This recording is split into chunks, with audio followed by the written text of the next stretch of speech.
I'm Adam Hartswick. I'm a medically retired United States Army combat medic. I graduated from high school in 2009. I joined the Army right away. I had to wait a couple months to go to basic training. So I left in January of 2010. Got to my unit at Fort Bliss, El Paso, Texas. We actually deployed Christmas of 2012. On May 14th, 2013, I was just minding my own business on guard duty when we got a call that our second platoon that was out on a patrol was ambushed by some IEDs, improvised explosive devices. They originally reported a IED strike to personnel. Another flash. Two left.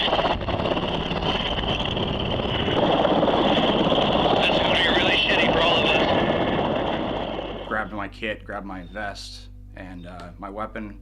And when we got on scene, I was looking for Cody Taus. I was looking for him so we could establish a casualty collection point, but I couldn't find him.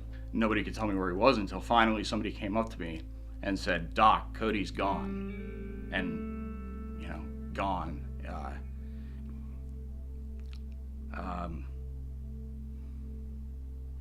So at this point, we knew that at least 2 soldiers were dead, more likely 3. So Cody Taus, William Gilbert, and Mitch Daling were dead at this point. Sergeant First Class Jeff Baker, the team leader, came up behind me and he patted me on the back and he said, "Adam, don't worry, we're gonna get our brothers out of here." He moved up to, clear a path, and he just disappeared in a cloud of dust. The blast knocked me to my knees, my ears were ringing. I heard one of the other EOD team members say that Jeff was down in this little stream nearby. It was deep enough that somebody could drown in it, so I was concerned that Jeff, being wounded by that blast, was down in this stream.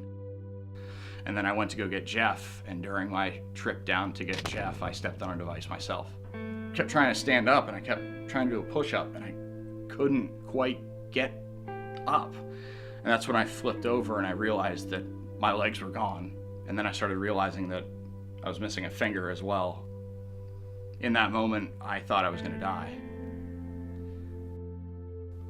I got loaded onto the bird just as they were landing.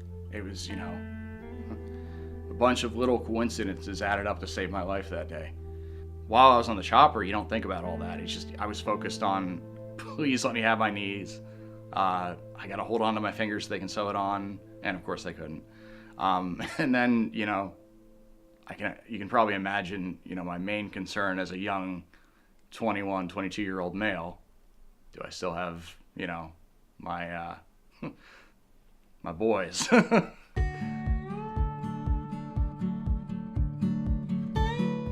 It took a couple days to get back to the United States, and over that process, I was able to call my parents. I don't know any other way than just to be blunt with horrible news like that. So I just said, "Hey Mom, I lost my legs."